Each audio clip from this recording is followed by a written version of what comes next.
പ്രിയമുള്ള western Malayali association committee അംഗങ്ങൾ, മറ്റ് സംഘടനാ നേതാക്കൾ, മറ്റ് സാംസ്കാരിക സംഘടനാ നേതാക്കൾ, അതോടൊപ്പം തന്നെ വിവിധ രാഷ്ട്രീയ പ്രസ്ഥാനങ്ങളെ പ്രതിനിധീകരിക്കുന്ന നേതാക്കൾ, ഇന്നിവിടെ കൂടിയിരിക്കുന്നത് വെസ്റ്റേൺ മലയാളി അസോസിയേഷൻ്റെയും പ്രവാസി ചാനലിൻ്റെയും ഈ മലയാളിയുടെ നേതൃത്വത്തിൽ അതിവാശിയേറിയ കേരള നിയമസഭയിലേക്ക് നടക്കുന്ന തിരഞ്ഞെടുപ്പിൻ്റെ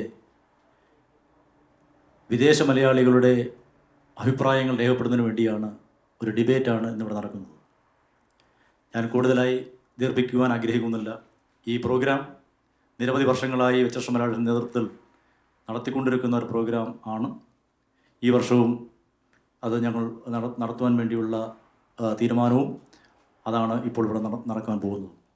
ഇതിൻ്റെ മോഡറേറ്ററായി വെസ്റ്റേൺ മലയാളി അസോസിയേഷൻ്റെ മുൻ പ്രസിഡൻറ്റും ഫോമായുടെ മുൻ ജനറൽ സെക്രട്ടറിയും കേരള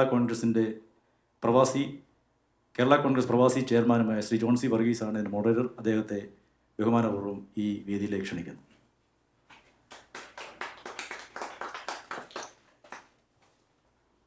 നമസ്കാരം. ന്യൂയോർക്കിലെ പ്രമുഖ മലയാളി സംഘടനയായ വെസ്റ്റേൺ മലയാളി അസോസിയേഷൻ്റെ ആഭിമുഖ്യത്തിലും പ്രവാസി ചാനലിൻ്റെയും ഈ മലയാളിയുടെയും സഹകരണത്തോടുകൂടി നടത്തുന്ന തെരഞ്ഞെടുപ്പ് സംവാദത്തിലേക്ക് എല്ലാവർക്കും സ്വാഗതം. എൻ്റെ പേര് ജോൺ സി വർഗീസ്. ഇന്ന് 8 ദിവസങ്ങൾക്ക് ശേഷം കേരളത്തിൽ പൊതു തിരഞ്ഞെടുപ്പ് നടക്കുകയാണ്. കേരളത്തിൽ നടക്കുന്ന തിരഞ്ഞെടുപ്പിൽ വിദേശ മലയാളികൾക്കും തങ്ങളുടെ താല്പര്യങ്ങൾ പ്രകടമാക്കുന്നതിനും അഭിപ്രായങ്ങൾ രേഖപ്പെടുത്തുന്നതിനും വേണ്ടിയുള്ള ഒരു വേദിയാണ് ഈ തിരഞ്ഞെടുപ്പ് സംവാദം. കേരളത്തിലെ പോലെ 3 പ്രമുഖ മുന്നണികളെ പിന്തുണയ്ക്കുന്ന വിഭാഗങ്ങൾ ന്യൂയോർക്കിലുമുണ്ട്. LDF, UDF, NDA എന്നീ 3 മുന്നണികളെയും പ്രതിനിധീകരിച്ചുകൊണ്ട് നിങ്ങളുടെ ഏവരുടെയും പ്രിയപ്പെട്ട മലയാളി സുഹൃത്തുക്കൾ LDFനെ പ്രതിനിധീകരിച്ചുകൊണ്ട് DYFIയുടെ മുൻ ജില്ലാ കമ്മിറ്റി മെമ്പറായ ശ്രീ ടെറൻസൺ തോമസ്, ഫോമയുടെ മുൻ പ്രസിഡൻറ്റും ഇടതുപക്ഷ സന്തത സഹചാരിയുമായ ഡോക്ടർ ജേക്കബ് തോമസ്, ജനനി മലയാളം പത്രാധിപരും സാമൂഹിക സാംസ്കാരിക രംഗത്ത് തലയെടുപ്പുള്ള നേതാവുമായ ശ്രീ ജെ മാത്യൂസ് തുടങ്ങിയവർ LDFനെ പ്രതിനിധീകരിക്കുമ്പോൾ, ഐക്യജനാധിപത്യ മുന്നണിയെ പ്രതിനിധീകരിക്കുന്നത് കേരളത്തിൽ നിന്നല്ല വിദേശ നാടുകളിലൊക്കെയും സ്വന്തം രാഷ്ട്രീയ പാർട്ടികളുടെ പ്രവർത്തനം നടക്കുന്ന ഇന്ത്യൻ നാഷണൽ കോൺഗ്രസിനെ പ്രതിനിധീകരിക്കുന്ന ശ്രീ ജോയി ഈട്ടൻ, ഇന്ത്യൻ നാഷണൽ കോൺഗ്രസിനെ തന്നെ പ്രതിനിധീകരിച്ചുകൊണ്ടുള്ള ശ്രീമതി ലീല മാരിയട്ട് തുടങ്ങിയവർ UDFനെ പ്രതിനിധീകരിക്കുന്നു. വിദേശ മലയാളികളുടെയിലും തികഞ്ഞ സ്വാധീനമുള്ള NDAയെ പ്രതിനിധീകരിക്കുന്നത് ശ്രീ ജോർജ് ഒട്ടനാണ്. വിവിധ മുന്നണികളെ പ്രതിനിധീകരിച്ചുകൊണ്ട് മോൻസി വർഗീസും അതുപോലെ ആൻഡോ വർക്കിയും ജോണിയും സുരേഷ് ജോർജ് കുട്ടി തുടങ്ങിയവരും ഈ സംവാദത്തിൽ പങ്കെടുക്കുന്നുണ്ട്. കേരളത്തിലെ തിരഞ്ഞെടുപ്പുകളിൽ 3 മുന്നണികളും സജീവമാണ്. കേരളത്തിലെ പോലെ തന്നെ ഇങ്ങ് അമേരിക്കയിലും ന്യൂയോർക്കിലും ഈ 3 മുന്നണികളുടെ പ്രതിനിധികൾ വളരെയേറെ സജീവമാണ്. കഴിഞ്ഞ 10 വർഷമായി കേരളം ഭരിക്കുന്ന ഇടതുപക്ഷ ജനാധിപത്യ മുന്നണി വീണ്ടും അവർ അധികാരത്തിൽ വരുമെന്ന് അവകാശപ്പെടുന്നു. 3ാമത് മന്ത്രിസഭയ്ക്ക് വേണ്ടി കോപ്പ് കൂട്ടുന്ന ഇടതുപക്ഷ മുന്നണിയുടെ നേതാക്കൾ എന്തുകൊണ്ട് വീണ്ടും ഞങ്ങൾ അധികാരത്തിൽ വരും എന്നതിനെപ്പറ്റി സംക്ഷിപ്തമായ ഒരഭിപ്രായം രേഖപ്പെടുത്തുവാൻ മുന്നണി സംവിധാനത്തിൻ്റെ ലീഡർ ശ്രീ ടെറൻസൺ തോമസിനെ ക്ഷണിക്കുന്നു. ചോദ്യത്തിന് വളരെ വ്യക്തമായ മറുപടി ഒരു ഇടതുപക്ഷ ജനാധിപത്യ മുന്നണി പ്രവർത്തന നിലയ്ക്ക് ഞങ്ങൾക്കെല്ലാവർക്കും പറയാൻ സാധിക്കുന്നതാണ്. കഴിഞ്ഞ 10 വർഷക്കാലം തുടർഭരണം നടത്തുന്ന ഇടതുപക്ഷ ജനാധിപത്യ മുന്നണി സഖാവ് പിണറായി വിജയൻ്റെ നേതൃത്വത്തിൽ 3ാം മുന്നണി അധികാരത്തിൽ വരുന്നതിന് യാതൊരു സംശയവും കേരള ജനതയ്ക്ക് ഇല്ല എന്നാണ് ഞങ്ങൾ മനസ്സിലാക്കുന്നത്. കാരണം ബഹുമാനനായ പ്രതിപക്ഷ നേതാവ് എതിർത്തതും ആ എതിർപ്പുകൾ ഒന്നും നടക്കത്തില്ല എന്ന് പ്രഖ്യാപിക്കുകയും ആ നടക്കാൻ പറ്റാത്ത കാര്യങ്ങളെല്ലാം തന്നെ ഇടതുപക്ഷ ജനാധിപത്യ മുന്നണിയുടെ ജനാധിപത്യ മുന്നണി സഖാവ് പിണറായി വിജയൻ്റെ നേതൃത്വത്തിൽ അതിധീരമായി കേരളത്തിൽ നിരവധി നൂറുകണക്കിന് വൻകിട ചെറുകിട വികസന പ്രവർത്തനമാണ് നടത്തിയിരിക്കുന്നത്. കേരളത്തിലെ ജനങ്ങൾക്ക് അഴിമതി എന്നുള്ള ഒരു പദം കഴിഞ്ഞ 10 വർഷക്കാലമായി മന്ത്രിതലത്തിലോ ഒരു തലത്തിലും ചൂണ്ടിക്കാണിക്കാൻ പെടാനാകാതെ കേരളത്തിലെ സമസ്ത മേഖലകളിലും വികസനം കൊണ്ടുവന്ന പിണറായി വിജയൻ്റെ നേതൃത്വത്തിലുള്ള ഇടതുപക്ഷ ജനാധിപത്യ മുന്നണി ഗവൺമെൻറ് വീണ്ടും കേരളത്തിൽ വലിയ ഭൂരിപക്ഷത്തോടു കൂടി തന്നെ വരും എന്നാണ് ഞങ്ങളുടെ നിലപാട്. Thank you Terenson. ഒരു ഭരണമാറ്റം അനിവാര്യമാണ് എന്ന് കരുതുന്ന ഐക്യജനാധിപത്യ മുന്നണി കഴിഞ്ഞ 10 വർഷം പ്രതിപക്ഷത്തിരുന്ന് ജനസേവനം നടത്തിയെങ്കിലും ഈ ഭരണം മാറുന്നതിനു വേണ്ടി കേരളത്തിലെ ജനങ്ങൾ സജ്ജമായിരിക്കുന്നു എന്ന് കരുതണമെന്നുണ്ടെങ്കിൽ UDF അടുത്ത ഭരണം പിടിച്ചെടുക്കുന്നതിന് വേണ്ടി നിങ്ങളുടെ ഭാഗത്തു നിന്നുള്ള എന്ത് നീക്കമാണ് നടത്തിയിട്ടുള്ളത്? UDFിൻ്റെ ന്യൂയോർക്കിലെ നേതാവ് ശ്രീ ജോയി ഇട്ടൻ. നമസ്കാരം. ആദ്യമായി കേരള നിയമസഭാ തെരഞ്ഞെടുപ്പിനോടനുബന്ധിച്ച് അമേരിക്കൻ മലയാളികളുടെ മനസ്സറിയാൻ ഇങ്ങനെ ഒരു ഡിബേറ്റ് സംഘടിപ്പിച്ച വെച്ചസ്റ്റർ മലയാളി അസോസിയേഷൻ്റെ ഭാരവാഹികളോടും പ്രത്യേകിച്ച് സെക്രട്ടറി മുൻകൈയെടുത്ത ടെറൻസൺ തോമസിനോടും പ്രവാസി ചാനൽ ശ്രീ സുനിൽ ട്രൈസ്റ്റാറിനോടും ഈ മലയാളി ജോർജിയേട്ടനോടുമുള്ള സ്നേഹവും കൃതജ്ഞതയും ആദ്യമേ രേഖപ്പെടുത്തട്ടെ.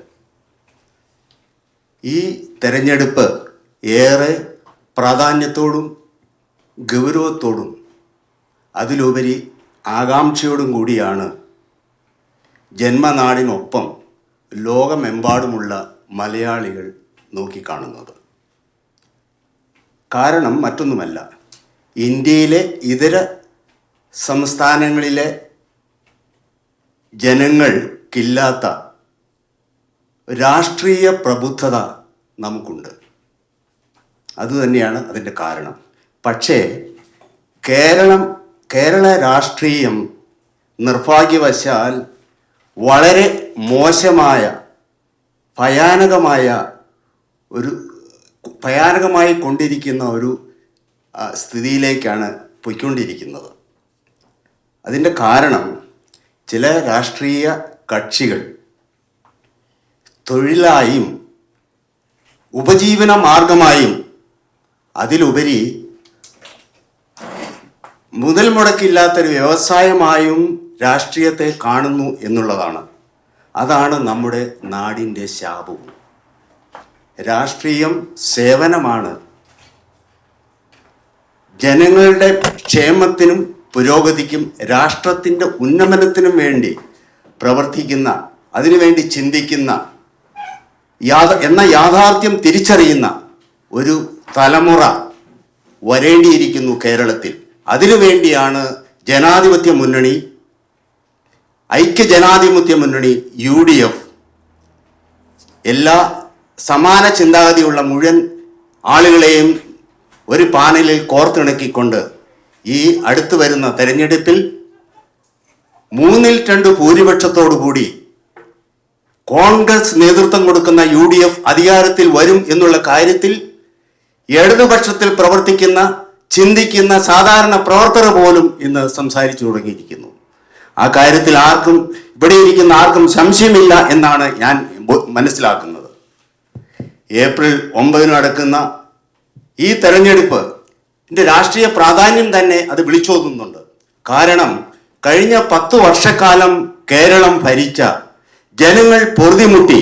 ഈ ഭരണം കൊണ്ട് ജനം സഹികെട്ടിരിക്കുകയാണ്. ദുസ്സഹമായ ഇവരുടെ ഭരണത്തെ വലിച്ചെറിയുവാൻ നമ്മളൊന്നും ചെയ്യേണ്ട കാര്യമില്ല, താനെ ഇറങ്ങേണ്ട ഒരവസ്ഥയിലേക്ക് ഇവർ എത്തിയിരിക്കുകയാണ്. ഈ തെരഞ്ഞെടുപ്പിൽ 3/2 ഭൂരിപക്ഷം എന്ന് ഞാൻ സൂചിപ്പിച്ചത് മറ്റൊന്നും കൊണ്ടല്ല.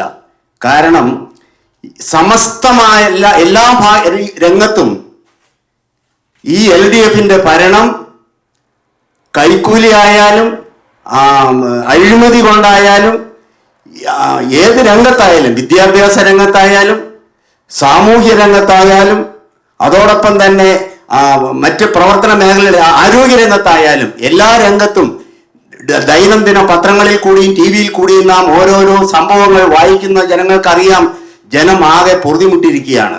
അതുകൊണ്ട് ഈ തെരഞ്ഞെടുപ്പിൽ വളരെ ബുദ്ധിമുട്ടില്ലാതെ ഐക്യ ജനാധിപത്യ മുന്നണിക്ക് അധികാരത്തിലേറാൻ കഴിയുമെന്ന് വളരെ സന്തോഷപൂർവ്വം ഇവിടെ കൂടിയിരിക്കുന്ന നിങ്ങളെ അറിയിക്കുവാൻ എനിക്ക് സന്തോഷമുണ്ട്. Thank you Joykutta. വീണ്ടും അവസരം വരും. അപ്പോൾ വിശദമായി കാര്യങ്ങൾ സംസാരിക്കാൻ നിങ്ങൾക്ക് കഴിയും. അടുത്തതായിട്ട് ഞാൻ പരിചയപ്പെടുത്തുന്നത് NDA മുന്നണിയുടെ പ്രതിനിധിയാണ്. കേന്ദ്രത്തിൽ BJP ഗവൺമെൻറ്റിൻ്റെ നേതൃത്വത്തിലുള്ള ദേശീയ ജനാധിപത്യ അലയൻസാണ് NDA മുന്നണി. കേരളത്തിലും ഏറ്റവും സ്വാധീനം ചെലുത്തുന്ന മുന്നണിയായി ഇന്ന് മാറിക്കൊണ്ടിരിക്കുകയാണ്. ഈ തെരഞ്ഞെടുപ്പിൽ തങ്ങളില്ലാതൊരു മന്ത്രിസഭ ഉണ്ടാകില്ല എന്ന പ്രഖ്യാപനവുമായിട്ടാണ് NDA രംഗത്തെത്തിയിരിക്കുന്നത്. എന്തുകൊണ്ട് കേരളത്തിലെ ജനങ്ങൾ ഒരു മൂന്നാം കക്ഷിയായി എങ്കിലും NDA മുമ്പിൽ വരുമെന്ന് കരുതുവാൻ ഉള്ള സാഹചര്യം എന്താണെന്ന് ഈ NDA മുന്നണിയെ പ്രതികരിക്കുന്ന ശ്രീ ജോർജ് ഇട്ടൻ ഇപ്പോൾ വിശദീകരിക്കും. Thank you moderator John C Varghese. ഇന്ന് പ്രവാസി മലയാളികളുടെ കേരളത്തിൽ നടക്കാനിരിക്കുന്ന നിയമസഭാ തെരഞ്ഞെടുപ്പിൻ്റെ മുന്നോടിയായി പ്രവാസി മലയാളികളെ പങ്കെടുപ്പിച്ചുകൊണ്ട് നടക്കുന്ന ഈ സംവാദത്തിൽ പങ്കെടുക്കുന്ന മുന്നണികളായ LDFിൻ്റെയും UDFിൻ്റെയും ഇതിൽ പങ്കെടുക്കുന്ന എല്ലാവർക്കും ആദ്യമായി എൻ്റെ വിനീതമായ നമസ്കാരം. കേരളത്തിൽ നടക്കാനിരിക്കുന്ന നിയമസഭാ തെരഞ്ഞെടുപ്പിൽ 3 മുന്നണികളായ UDFും LDFും BJP നേതൃത്വം കൊടുക്കുന്ന NDAയും പങ്കെടുക്കുന്നു. ഇതിൽ BJP വ്യക്തമായൊരു അജണ്ട കേരളത്തിൽ ജനങ്ങളുടെ മുമ്പിൽ വ്യക്തമായി നിരത്തിയിട്ടുണ്ട്. ഈ അജണ്ട വികസിത കേരളം എന്നാണ് BJPയുടെ അജണ്ട. തൊഴിലില്ലായ്മയും വിലക്കയറ്റവും ഹൈ ഇൻഫ്ലേഷനും കൊണ്ട് പൊറുതിമുട്ടുന്ന കേരളത്തിലെ ജനങ്ങൾക്ക് ഒരു വികസനം ഒരു സ്വപ്നമായി നിന്നിരുന്ന കാലഘട്ടത്തിൽ നിന്ന് ഒരു വികസിത കേരളം തൊഴിലില്ലായ്മ കൊണ്ട് പൊറുതിമുട്ടുന്ന ശ്വാസം മുട്ടുന്ന യാതൊരു പ്രതീക്ഷയുമില്ലാതെ കഴിയുന്ന യങ് ജനറേഷന് ഒരു പ്രതീക്ഷ നൽകുന്ന ഒരു അജണ്ടയുമായിട്ടാണ് BJP മുന്നോട്ട് വന്നിരിക്കുന്നത്. ഈ അവസരത്തിൽ BJP ആത്മാർത്ഥമായി കേരളത്തിൽ വികസനം വേണമെന്ന് ആഗ്രഹിക്കുന്നു. അതിനുവേണ്ടി സജീവമായി നിൽക്കുന്നു. ഒരു കാലത്ത് BJP ജയിക്കാൻ വേണ്ടിയല്ല മത്സരിക്കാൻ വേണ്ടി എന്നുള്ള പാർട്ടി എന്ന് ആക്ഷേപിച്ച് കേരളത്തിൻ്റെ വളക്കൂറിൽ ഒരിക്കലും BJPക്ക് വളരുവാൻ സാധിക്കുകയില്ല എന്ന് പറഞ്ഞ് എഴുതിത്തള്ളിയ ഈ മുന്നണികളെയും അമ്പരിപ്പിച്ചുകൊണ്ട് കേരളത്തിലെ ഇലക്ഷൻ നടക്കുന്നതിന് മുമ്പ് തന്നെ ഈ പ്രതിപക്ഷങ്ങൾ മിനിമം 4 സീറ്റ് BJPക്ക് കിട്ടുമെന്ന് മുൻകൂറായി സമ്മതിച്ചിരിക്കുന്ന അതിവിശേഷമായ ഒരു സംഭവവികാസമാണ് കേരളത്തിലെ BJPയുടെ വളർച്ചയെ കാണിക്കുന്നത്. ഈ അവസരത്തിൽ BJP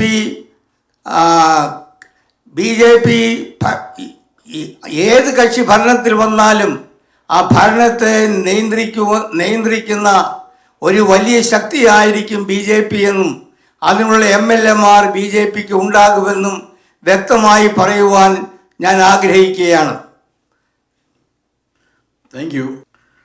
thank you Shri George Ittan. ഇന്ന് കേരളത്തിൽ അങ്ങോളം ഇങ്ങോളമുള്ള ഒരു സംസാര വിഷയമാണ് തെരഞ്ഞെടുപ്പിൽ SDPI മുന്നണിയുമായോ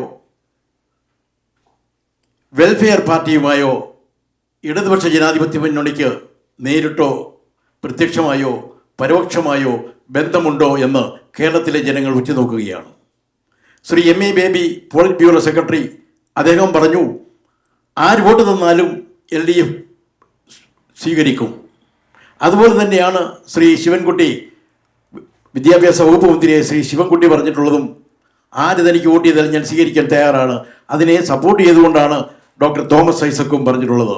എങ്കിലും ഈ കഴിഞ്ഞ രാവിലെ മുഖ്യമന്ത്രി ശ്രീ പിണറായി വിജയൻ പറഞ്ഞത് SDPIയുമായിട്ടോ വെൽഫെയർ പാർട്ടിയുമായിട്ടോ ഇടതുപക്ഷ മുന്നണിക്കോ മാർക്സിസ്റ്റ് കമ്മ്യൂണിസ്റ്റ് പാർട്ടിക്കോ യാതൊരു വിധമായ ചർച്ചയുമില്ല.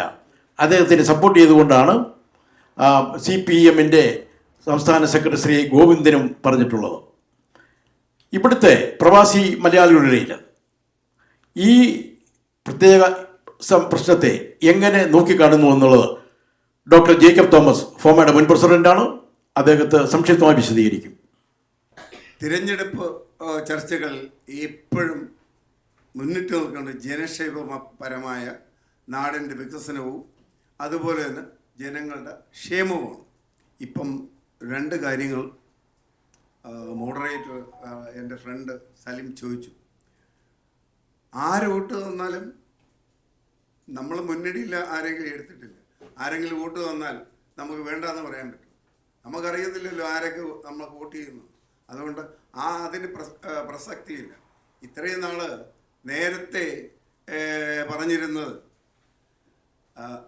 അഡ്വക്കേറ്റ് ജയകുമാർ വരെ പറഞ്ഞിരുന്നത് UDF-ന് കുറച്ച് ജനങ്ങളുടെ ആവേശമൊക്കെ ഉണ്ടെന്നാണ്.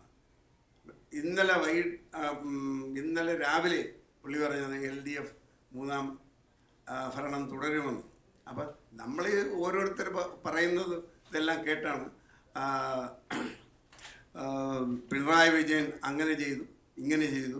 ഞങ്ങൾ കൊണ്ടുവന്ന ക്ഷേമ പരിപാടികൾ 197 സൈബർ പാർക്ക് കമ്പനികൾ ഇവിടെ കൊണ്ടുവന്നു കേരളത്തിൽ. അതുപോലെ ടെക്നോ പാർക്കിൽ പുതിയ 130 കമ്പനികൾ വന്നു. വിഴിഞ്ഞം 2ാം ഘട്ടവും 4ാം ഘട്ടവുമായി 20,000 കോടി രൂപയാണ് വകമാറ്റി വെച്ചിരിക്കുന്നത്. വേൾഡ് TCCCDക്ക് 6,000 കോടി. അപ്പം ജനങ്ങൾക്ക് നിങ്ങൾ ഇവിടെ ഇരിക്കുന്ന അമേരിക്കൻ മലയാളികൾ തന്നെ UDF-ന്റെ മലയാളി സൈഡിൽ ഇരിക്കുന്നവർ തന്നെ എൻ്റെ അടുത്ത് പേഴ്സണലായിട്ട് പറഞ്ഞിട്ടുണ്ട്, കേരളം ഇപ്പം മാറിപ്പോയി. ഈ 10 വർഷത്തിനൊന്നുള്ളതല്ല, ഈ 7-8 വർഷത്തിനകം കേരളം വളരെ മാറിപ്പോയെന്നാണ് ഇവർ തന്നെ പറയുന്നത്. എന്നിട്ട് പറയുന്നത് ജനങ്ങളെ ബുദ്ധിമുട്ടിക്കുന്നു എന്ന് പറയുന്നതിനകത്ത് യാതൊരു കാര്യമില്ല. നിങ്ങൾ റോഡ് നോക്ക്, തുരങ്ക പാതകൾ നോക്ക്, എത്ര താലൂക്ക് ആശുപത്രികളാണ് നമ്മൾ എക്യുപ്മെൻറ്റും മറ്റേതെല്ലാം നവീകരിച്ചത്. അതുപോലെ തന്നെ പാലക്കാട് സ്മാർട്ട് സിറ്റി 4,000 കോടി രൂപയാണ് മാറ്റി വെച്ചിരിക്കുന്നത്. അപ്പം ഇതിലേക്കായി കൂടുതൽ ഒരു ഉമ്മൻചാണ്ടി സാറിൻ്റെ അടുത്തൊക്കെ എനിക്ക് ബഹുമാനമുണ്ട്. പക്ഷേ അവർക്ക് ചെയ്യാൻ പറ്റാത്ത കാര്യങ്ങളാണ്. ഗെയിൽ പൈപ്പ് പ്രോജക്റ്റ് അതെല്ലാം സാധിച്ചെടുത്ത ഈ ഗവൺമെൻറ്റിനെ ജനം തള്ളിക്കളയത്തില്ലെന്ന് ഞങ്ങൾക്ക് പൂർണ്ണമായി ഒരു ബോധ്യമുണ്ട്. അത് പറഞ്ഞുകൊണ്ട് ഞാൻ നിർത്തുന്നു. നന്ദി, നമസ്കാരം. Thank you doctor Jacob. SDPIയും വെൽഫെയർ പാർട്ടിയുമായിട്ടുള്ള ബന്ധത്തെപ്പറ്റി LDF-നുള്ള ബന്ധം കുറെ കൂടെ വിശദമാക്കണമെന്ന് ബഹുമാനപ്പെട്ട ശ്രീ ജെ മാത്യു സാറ് ആവശ്യപ്പെടുന്നു. അദ്ദേഹത്തിൻ്റെ അഭിപ്രായം. ഒരു മുസ്ലിം ഭരണം കേരളത്തിലും ഇന്ത്യയിലാകെ തന്നെയും വരണം എന്ന് രേഖാമൂലം പ്രഖ്യാപിച്ചിരിക്കുന്ന SDPIയുമായി സംഘടനാ തലത്തിൽ LDF-ന് യാതൊരു ബന്ധവുമില്ല. അതേസമയത്ത് ഈ സംഘടന UDF-ന്റെ അസോസിയേറ്റഡ് മെമ്പറായി വർക്ക് ചെയ്യുന്നുമുണ്ട്. ഇനി അവർ വോട്ട് ചെയ്യുമോ ഇല്ലയോ എന്നുള്ളത് വേറെ കാര്യം. നല്ല കോൺഗ്രസ്സുകാർ പോലും ഇപ്രാവശ്യം LDF-ന് വോട്ട് ചെയ്യും. കേരളത്തിലെ തദ്ദേശ സ്വയംഭരണ സ്ഥാപനങ്ങളിലേക്കുള്ള തിരഞ്ഞെടുപ്പുകളിലെ ഏറ്റവും വലിയ ചർച്ചാ വിഷയമായിരുന്നു ശബരിമല സ്വർണ്ണക്കൊള്ള. ആ ആരോപണമോ പ്രത്യാരോപണമോ അതെന്തുമായിക്കൊള്ളട്ടെ, ഇപ്പോഴും അന്വേഷണം നടന്നുകൊണ്ടിരിക്കുകയാണ്. അതിൻ്റെ പേരിൽ കേരളത്തിൽ നടന്ന പഞ്ചായത്ത് മുനിസിപ്പൽ തിരഞ്ഞെടുപ്പുകളിൽ UDF-ന് അഭൂതപൂർവമായ നേട്ടമാണ് ഉണ്ടാക്കിക്കൊണ്ടിരുന്നത്. ഇപ്പോൾ നടക്കാൻ പോകുന്ന സംസ്ഥാന നിയമസഭാ തിരഞ്ഞെടുപ്പിലും മുഖ്യ ചർച്ചാ വിഷയം ശബരിമല സ്വർണ്ണക്കൊള്ള തന്നെയാണ്. ഇതുവരെയും വ്യക്തമായ തെളിവുകളൊന്നും ലഭിച്ചിട്ടില്ല എങ്കിലും UDF പ്രതിനിധികളോടാണ് ചോദ്യം. ശ്രീമതി ലീല മാരാട്ട്, നിങ്ങൾ അധികാരത്തിൽ വന്നാൽ, UDF അധികാരത്തിൽ വന്നാൽ ശബരിമല സ്വർണ്ണക്കൊള്ളയെ പറ്റി ഒരു CBI അന്വേഷണം നടത്തുവാൻ തയ്യാറാകുമോ? ശബരിമല അയ്യപ്പൻ്റെ സ്വർണം കൊള്ള ചെയ്ത ആ ഒരു വാർത്ത എല്ലാവരെയും ഞെട്ടിപ്പിക്കുന്ന ഒരു വാർത്തയായിരുന്നു. അയ്യപ്പൻ്റെ സ്വർണം കെട്ടിട്ട് ഇപ്പോൾ ഏത് സർക്കാരാണെങ്കിലും വളരെ നിശബ്ദത പാലിക്കുന്നു. അതൊന്നും നടന്നിട്ടില്ല എന്നുള്ള മട്ടിലാണ് ഇപ്പോഴത്തെ നമ്മുടെ പോക്ക്. ഈ ഇലക്ഷൻ സമയത്തും അതും അധികമൊന്നും ചർച്ച ചെയ്യപ്പെടുന്നില്ല. UDF സർക്കാർ വന്നാൽ തീർച്ചയായിട്ടും അതിന് ഒരു CBI അന്വേഷണം തന്നെ നടത്തും. 10 വർഷത്തെ അഴിമതിയിൽ മുങ്ങിയ ഭരണത്തിന് ശക്തമായ ജനങ്ങളുടെ വികാരം പ്രതിഫലിക്കുക തന്നെ ചെയ്യും. മിന്നുന്ന വിജയം ഈ UDFന് ഉറപ്പാണ്. പ്രഖ്യാപനങ്ങൾ നടത്തി ആളുകളുടെ കണ്ണിൽ പൊടിയിട്ടു പോകുന്ന സർക്കാരാണ് ഇപ്പോൾ ഉള്ളത്. ഉമ്മൻചാണ്ടി തുടങ്ങി വെച്ച വിഴിഞ്ഞം പദ്ധതി, കൊച്ചി മെട്രോ, സ്മാർട്ട് സിറ്റി എന്നെല്ലാം മുൻ മുഖ്യമന്ത്രി തുടങ്ങി വെച്ചതാണ്. UDF അധികാരത്തിൽ വന്നാൽ ഇന്ദിരാ ഗ്യാരണ്ടി എന്ന് പറയുന്ന 5 ഇന പദ്ധതികളാണ് ആവിഷ്കരിച്ചിരിക്കുന്നത്. ഒന്ന്, ഉമ്മൻചാണ്ടി ആരോഗ്യ ഇൻഷുറൻസ് 25 ലക്ഷത്തിൻ്റെ. രണ്ടാമത്തത്, ക്ഷേമ പെൻഷൻ വർധനവ് 3000 രൂപയായി വർദ്ധിപ്പിക്കും. മൂന്നാമത്തത്, സ്ത്രീകൾക്ക് സൗജന്യ യാത്ര. നാലാമത്, പെൺകുട്ടികൾക്ക് പഠന സഹായം മാസം 1000 രൂപ വെച്ച്. അഞ്ചാമത്തത്, യുവാക്കൾക്ക് പലിശരഹിത വായ്പ സംരംഭങ്ങൾ 5 ലക്ഷം വരെ നൽകുവാനുള്ള സംരംഭം. UDF അധികാരത്തിൽ വന്നാൽ വളരെയധികം നല്ല പ്രവർത്തനങ്ങൾ കാഴ്ചവെക്കും. നിങ്ങളിപ്പോൾ കണ്ടിട്ടുള്ളതുപോലെ രാഹുൽ ഗാന്ധിയുടെ പര്യടനം തന്നെ അതിന് മികച്ച ഉദാഹരണമാണ്. എന്തോ ഒരു ആവേശവും തരംഗവുമാണ്. UDF തീർച്ചയായും ഈ അഴിമതി നിറഞ്ഞ ഭരണം, അതായത് തൊഴിലില്ലായ്മ, വിലക്കയറ്റം, വേറൊരു പ്രധാന പ്രോബ്ലം നമ്മൾ അഭിമുഖീകരിക്കുന്നത് യുവാക്കൾ നമ്മുടെ നാടുകൾ വിട്ടുപോകുന്നു. അപ്പം ഇതിനുള്ള നല്ല സംരംഭങ്ങൾ UDF അധികാരത്തിൽ വന്നാൽ തീർച്ചയായിട്ടും നടപ്പിലാക്കും എന്നുള്ളതിന് യാതൊരു സംശയവുമില്ല. Thank you.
വർഷമായി അധികാരത്തിൽ ഇല്ലാതെ പ്രതിപക്ഷത്തിരിക്കുന്നതാണ് UDF.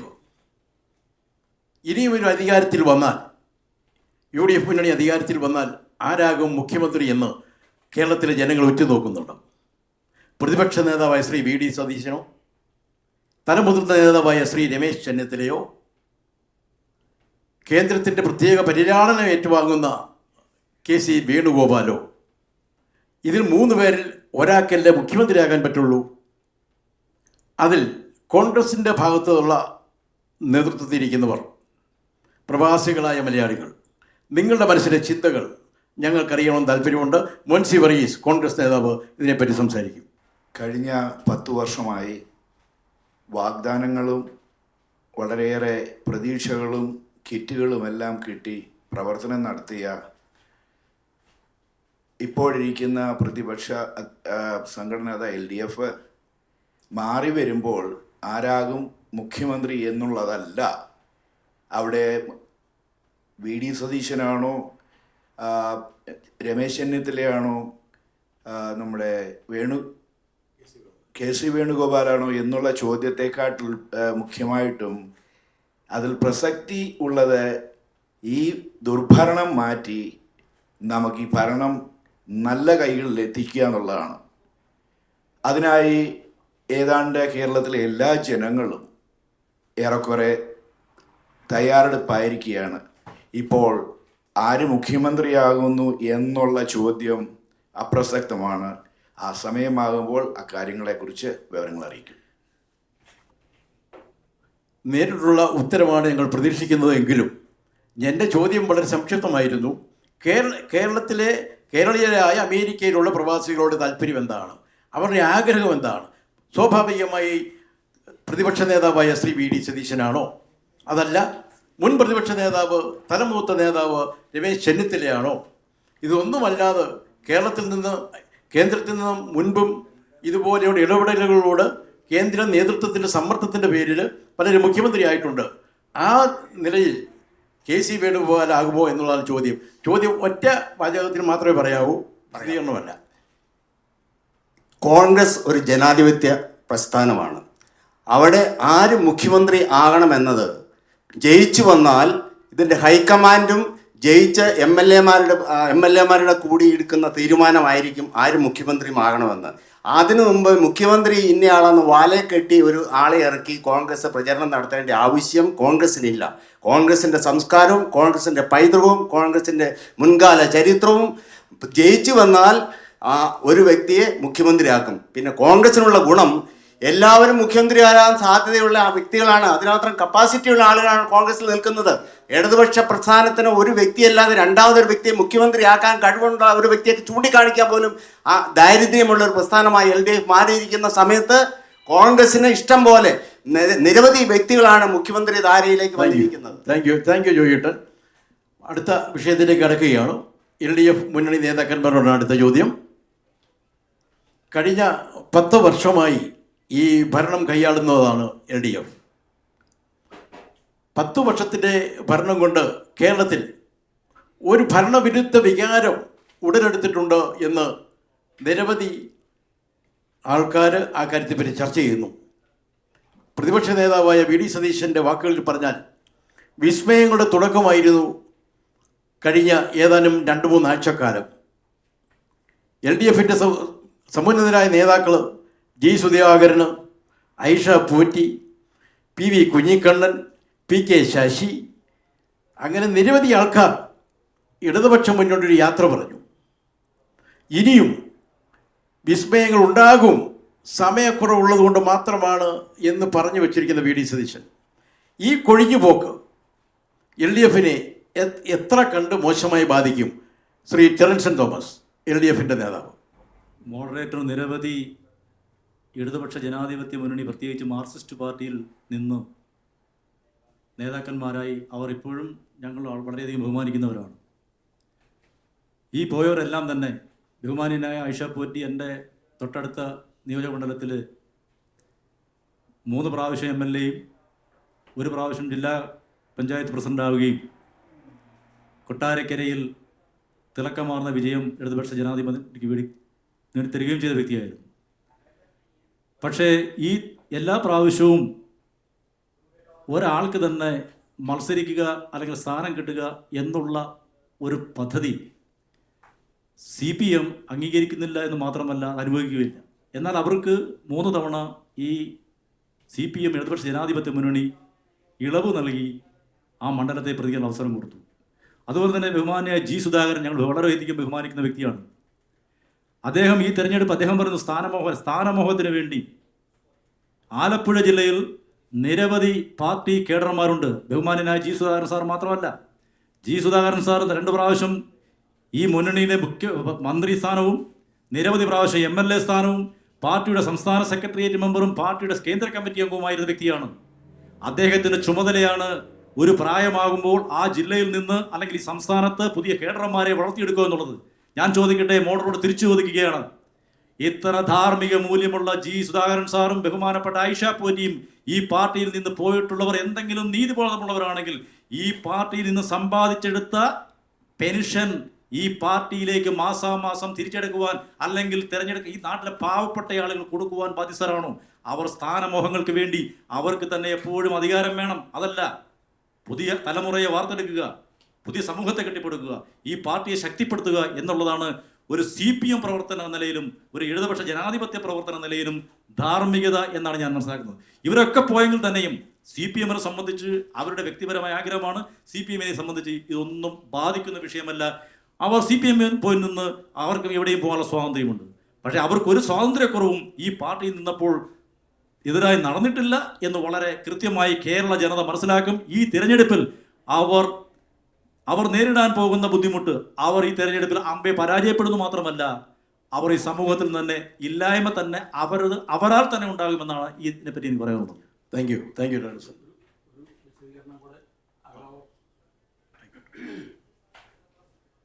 ബഹുമാനപ്പെട്ട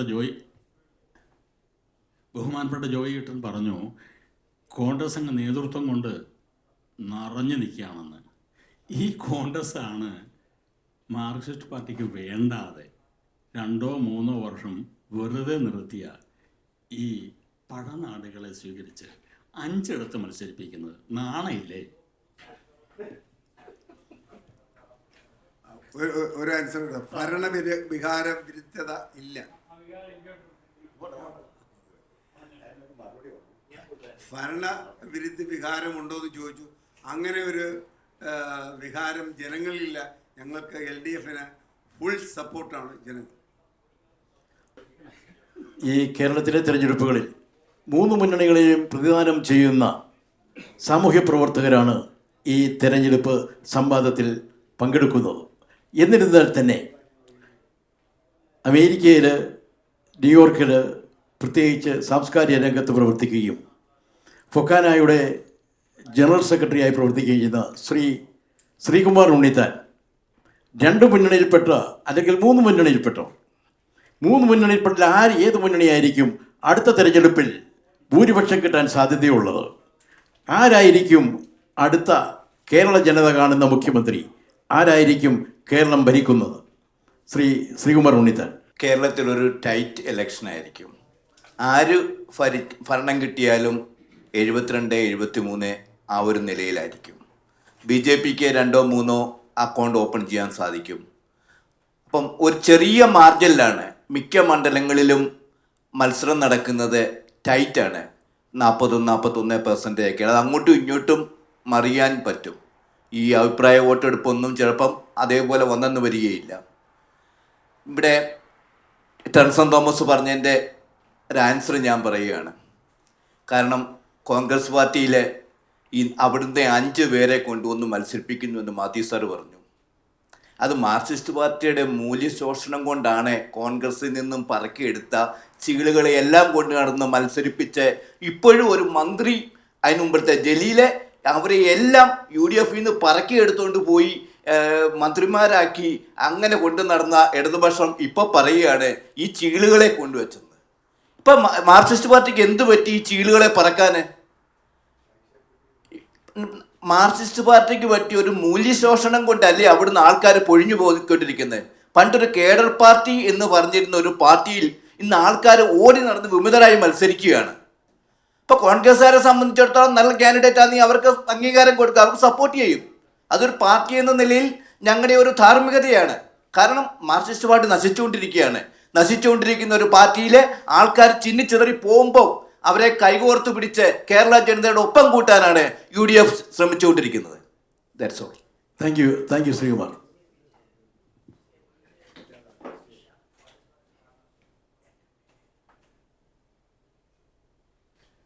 അടുത്ത ഒരു പ്രധാനപ്പെട്ട ചോദ്യമാണ്.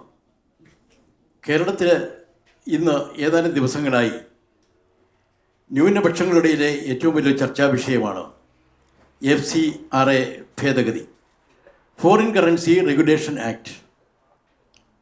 അതിനെപ്പറ്റി കേന്ദ്ര ഗവൺമെൻറ് ഒരു ഭേദഗതിയുമായി വരുന്നു. അത് ന്യൂനപക്ഷങ്ങളുടെ അവകാശങ്ങളെ ധ്വംസിക്കുന്ന നിയമ ഭേദഗതിയാണ് എന്ന് കേരളത്തിലെ ഒട്ടുമിക്ക തിരുമേനിമാരും വൈദികരും ആരോപണം ഉന്നയിക്കുന്നു. ഈ ഭേദഗതി അതേ നിലയിൽ നടപ്പാക്കിയാൽ ഭരണഘടനാപരമായി തങ്ങൾക്ക് ലഭിച്ചിട്ടുള്ള പല അവകാശങ്ങളെയും കവർന്നെടുക്കുന്ന രീതിയിലേക്ക് ഈ FCRA ഭേദഗതി ബില്ല് കൊണ്ടുവരുന്നു. ഈ തെരഞ്ഞെടുപ്പ് കാലത്ത് ഇങ്ങനെ ഭീഷണി പുലർത്തുന്ന ഒരു ഭേദഗതി ബില്ലുമായി NDA ഗവൺമെൻറ് അല്ലെങ്കിൽ BJP ഗവൺമെൻറ് മുമ്പോട്ട് വരുന്നതിൻ്റെ ഉദ്ദേശം എന്താണ്? കേരളത്തിലെ ന്യൂനപക്ഷം വരുന്ന ജനങ്ങളെ ഭീഷണിപ്പെടുത്തുന്നതിന് വേണ്ടിയാണോ? ഇതിൻ്റെ മറുപടി ശ്രീ ജോർജ് ഇട്ടൻ, NDA അലയൻസിൻ്റെ വക്താവാണ് ശ്രീ ജോർജ് ഇട്ടൻ. ഈ FCRA foreign currency regulatory act ഒരു ദുരുദ്ദേശപരമായിരുന്നെങ്കിൽ ഇലക്ഷൻ നടക്കാൻ വെറും 10-ലധികം ദിവസങ്ങൾ മാത്രമുള്ളപ്പോൾ ഒരു രാഷ്ട്രീയ പാർട്ടി അങ്ങനെ ഒരു ഭേദഗതി കൊണ്ടുവരുമോ? തീർച്ചയായിട്ടുമില്ല. അപ്പോൾ ഇതിന് യാതൊരുവിധമായ ദുരുദ്ദേശവുമില്ല. എന്താണ് FCRA foreign currency regulator act? 2010 ഇന്ത്യയുടെ പ്രധാനമന്ത്രിയായിരുന്ന മൻമോഹൻ സിംഗ് കൊണ്ടുവന്ന ഒരു നിയമമാണ് ഈ FCRA.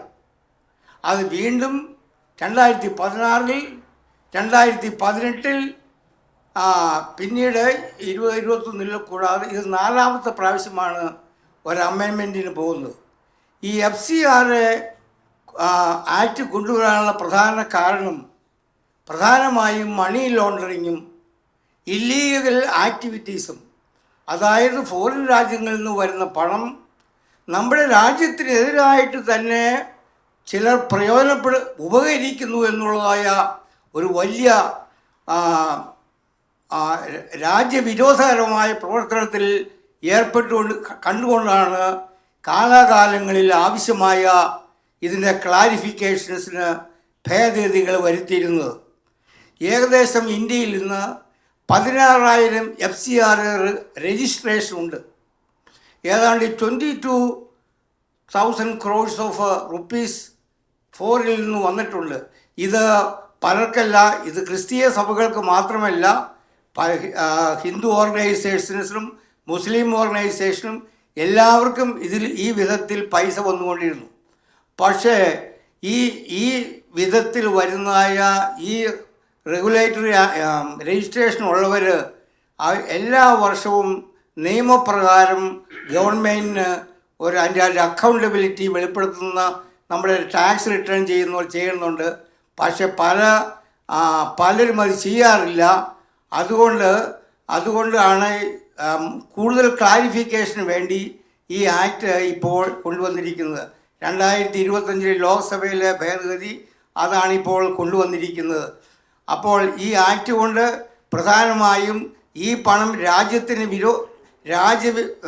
വിരോധമായുള്ള പ്രവൃത്തികളിൽ നേരിടുന്നതിനും മറ്റ് അനാവശ്യമായ മണി ലോണ്ടറിങ് ഒഴിവാക്കി ഒരു ക്ലാരിറ്റിയുടെ പുതിയ വ്യക്തത വരുത്താനായിട്ടാണ് ഈ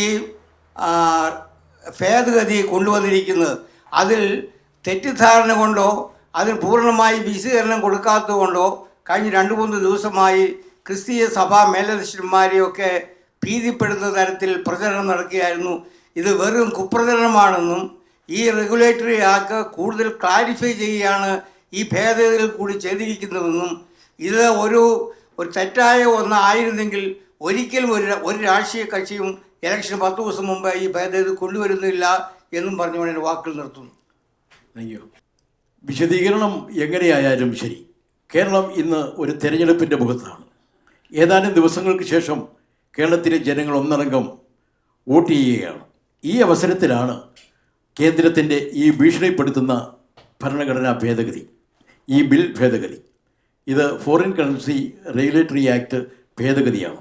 ഇതിനു മുമ്പ് പല ആവർത്തി ഇത് ഭേദഗതി ചെയ്തിട്ടുണ്ട്. എങ്കിലും ഇപ്പോഴത്തെ ഭേദഗതിയുടെ ഒരു പ്രത്യേകത, ഏതെങ്കിലും കാരണവശാൽ ഏതെങ്കിലും ഒരു മിസ്അപ്രോപ്രിയേഷൻ ഓഫ് ഫണ്ട്സ് ഉണ്ടായി എന്ന് സംശയിച്ചാൽ ആ വിഭാഗത്തിൻ്റെയോ ആ പ്രസ്ഥാനത്തിൻ്റെയോ സ്ഥാപകര ജംഗമ വസ്തുക്കൾ പിടിച്ചെടുക്കുന്നതിന് വേണ്ടിയുള്ള അമിതമായ അധികാരം ഗവൺമെൻറ്റിന് നൽകുന്ന ഒരു ഭേദഗതിയാണ് ഇപ്പോൾ കൊണ്ടുവന്നിരിക്കുന്നത്. ഇതിനെ എതിർത്ത് ഇതിനെ പ്രതിഷേധിച്ചുകൊണ്ട് പ്രമേയം പാസ്സാക്കി പ്രതിഷേധ രൂപം നൽകിയിട്ടുള്ളത് പ്രതിപക്ഷ നേതാവ് ശ്രീ വി ഡി സതീശൻ കത്തയച്ചു കഴിഞ്ഞു. കേരള മുഖ്യമന്ത്രി ശ്രീ പിണറായി വിജയൻ കത്തയച്ചു കഴിഞ്ഞു. കേരളത്തിലെ എല്ലാ വിധത്തിലുള്ള പിന്നോക്ക ന്യൂനപക്ഷ വിഭാഗത്തിൽപ്പെട്ട തിരുമേനിമാർ തങ്ങളുടെ അഭിപ്രായം രേഖപ്പെടുത്തുകയും ചെയ്തു.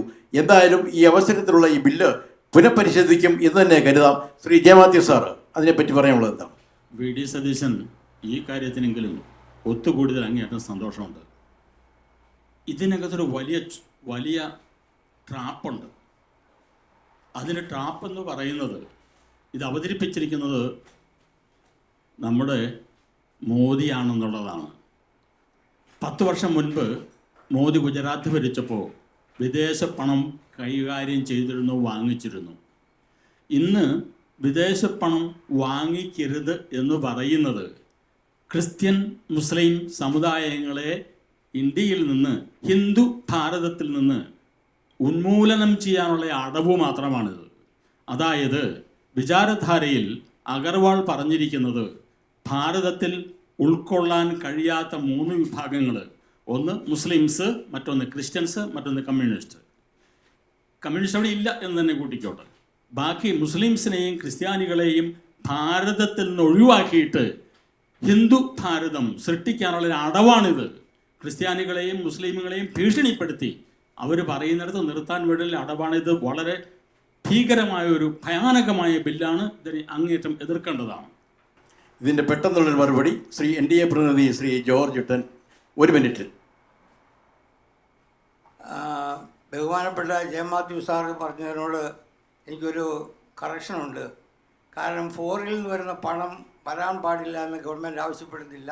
ഫോറിനിൽ നിന്ന് വരുന്ന പണത്തെ ഗവൺമെൻറ് നിയന്ത്രിക്കുന്നില്ല. ഇവിടെ കിട്ടുന്ന പണം എന്ത് ആവശ്യത്തിന് വേണ്ടി ഉപയോഗിക്കുന്നു എന്നുള്ളതായ അക്കൗണ്ടബിലിറ്റി ആണ് പ്രധാനമായും ഈ ഭേദഗതി കൊണ്ട് ഉദ്ദേശിക്കുന്നത്. അതിൻ്റെ കൂടുതൽ ക്ലാരിഫിക്കേഷനും പഠനങ്ങളും നടത്തേണ്ടിയിരിക്കുന്നു. Thank you. Shri Jacob Thomas, 1 minute. NDA പ്രതിനിധി പറഞ്ഞ അഭിപ്രായത്തോടെ എനിക്ക് എതിരുണ്ട്. കാരണം വെള്ളപ്പൊക്കവും മറ്റ് മഹാമാരികളും നമ്മളെ കേരളത്തിൽ കൂടുതലായിട്ട് ബാധിച്ചപ്പോൾ ഗൾഫ് രാജ്യങ്ങളും മറ്റുള്ള പല അഡ്മിനിസ്ട്രേറ്റീവ് കൺട്രികളും നമ്മളെ സഹായിക്കാൻ ശ്രമിച്ചപ്പോൾ അന്ന് തൊട്ടാണ് ഇവർക്ക് 2014-ലെയും 16-ലെയും ഓർമ്മ വന്നു ഇത് ഇപ്പോൾ കൊണ്ടുവരുന്നത്. അതെന്തിനാണെന്ന് നമുക്കെല്ലാവർക്കും അറിയാം. Thank U.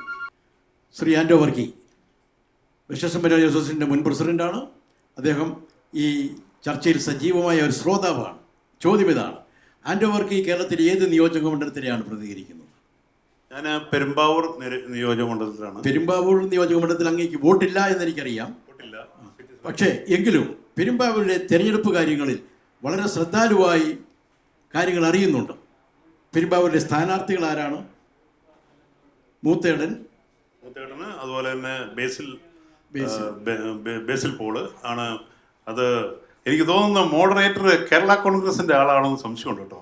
കാരണം ഇവിടെ നിൽക്കുന്നത് തന്നെ 2 ഇലയുടെ മുമ്പിലാണ്, ഒത്തിരി ഇലകൾക്ക് മുമ്പിലാണ് നിൽക്കുന്നത്. പിന്നെ കേരളത്തിൽ പെരുമ്പാവൂര് മണ്ഡലം എന്ന് പറഞ്ഞാൽ കേരള കോൺഗ്രസിന് കൊടുത്തിരിക്കുന്ന ഒരു മണ്ഡലമാണ്. അപ്പോൾ അതുകൊണ്ട് തന്നെ ബേസിൽ പോള് മാർക്സ് പാർട്ടിയുമായിട്ട് ചേർന്നിട്ട് കേരള കോൺഗ്രസിന് പ്രതിനിധിയായിട്ട് മത്സരിക്കുന്ന ആളാണ്. ചോദ്യം അതാണ്, ആര് ജയിക്കും, ആർക്കാണ് വിജയസാധ്യത എന്നുള്ളതേ ഉള്ളൂ. പെരുമ്പാവൂരിൽ വിജയസാധ്യത ചോദിക്കുകയാണെങ്കിൽ ഇപ്പോഴത്തെ ട്രെൻഡ് അനുസരിച്ച് മുത്തേടത്തിനാണ് സാധ്യത. Thank you. ഒരു കാര്യം കൂടി ഞാൻ പറഞ്ഞോട്ടെ. കേരളത്തിൽ ഇപ്പോൾ കേരള നാടും തൊടിയും പ്രകൃതിയും എല്ലാം സൂര്യതാപത്താൽ ചുട്ടുപൊള്ളുകയാണ്. ഈ അവസരത്തിൽ 3 മുന്നണികളും തമ്മിൽ കൊമ്പ് കോർക്കുന്ന ഈ അവസരത്തിൽ നമ്മളുടെ കേരളത്തിൽ രാഷ്ട്രീയത്തിൽ പ്രവർത്തിച്ചുകൊണ്ടിരുന്ന ഒത്തിരി ആളുകളാണ് ഇന്ന് ഇവിടെ ഈ 3 മുന്നണിയെയും പ്രതിനിധീകരിച്ച് ഇവിടെ എത്തിച്ചേർന്നിട്ടുള്ളത്.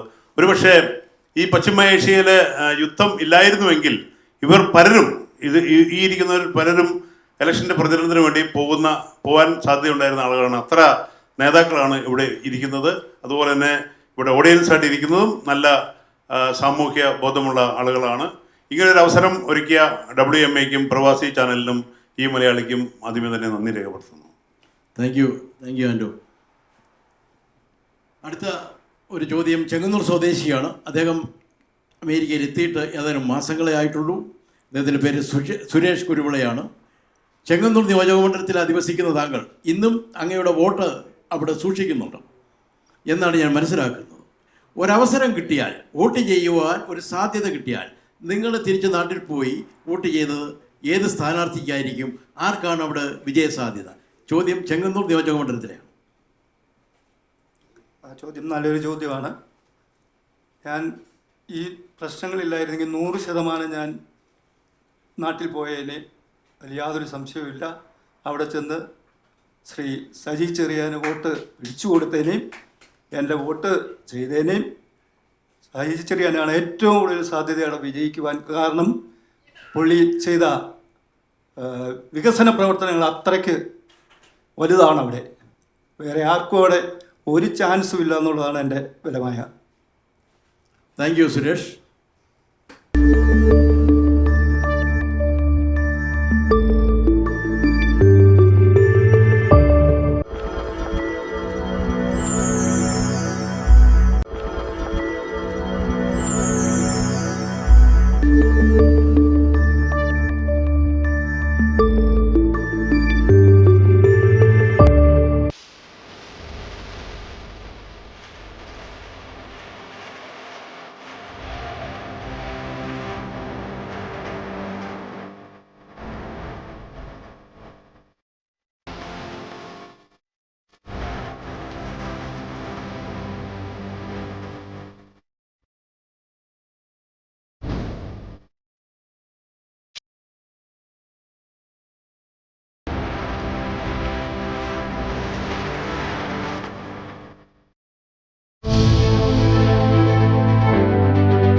സുദീർഘമായ ഈ വാദപ്രതിവാദം ഏകദേശം സമാപിക്കുവാനുള്ള അവസരമായി. എങ്കിലും ഇത് സമപ്പ് ചെയ്യുന്നതിന് വേണ്ടി എല്ലാ മുന്നണി നേതാക്കന്മാർക്കും അവസരമുണ്ട്.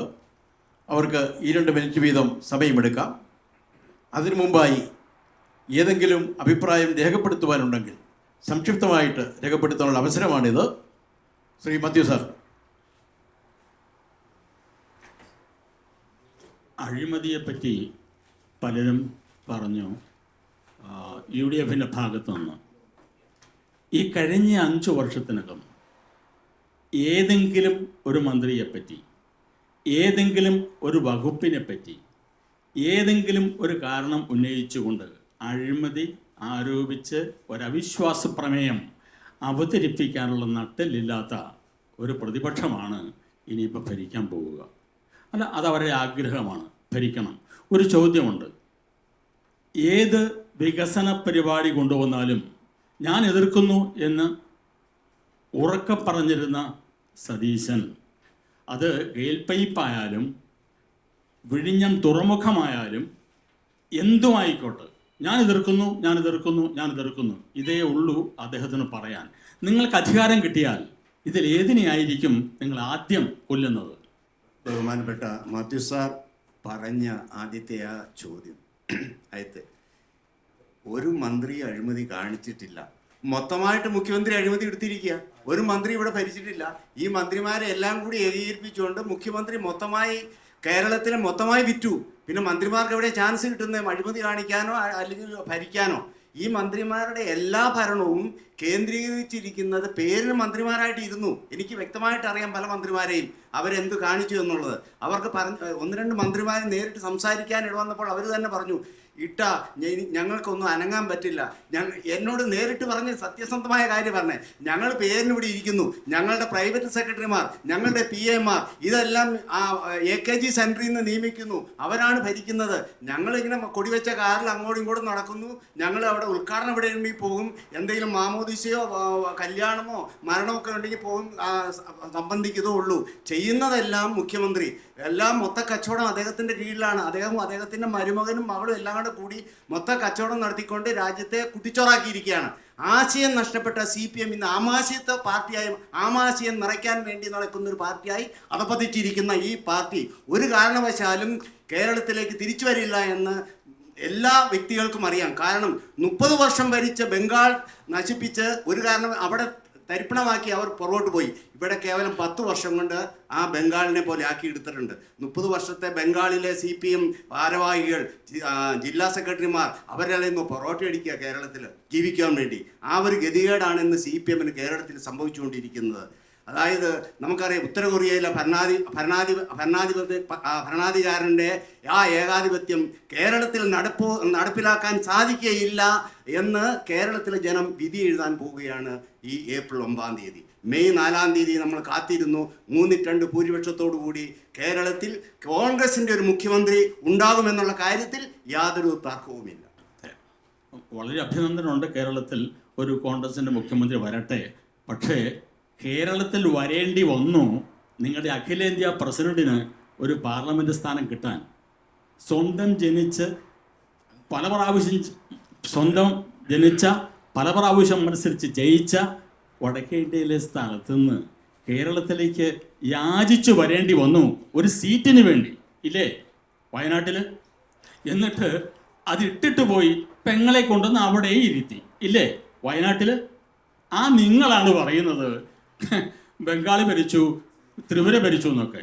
ഇന്ന് 3 സംസ്ഥാനത്തെ ഉള്ളൂ നിങ്ങൾക്ക് ഭരണം.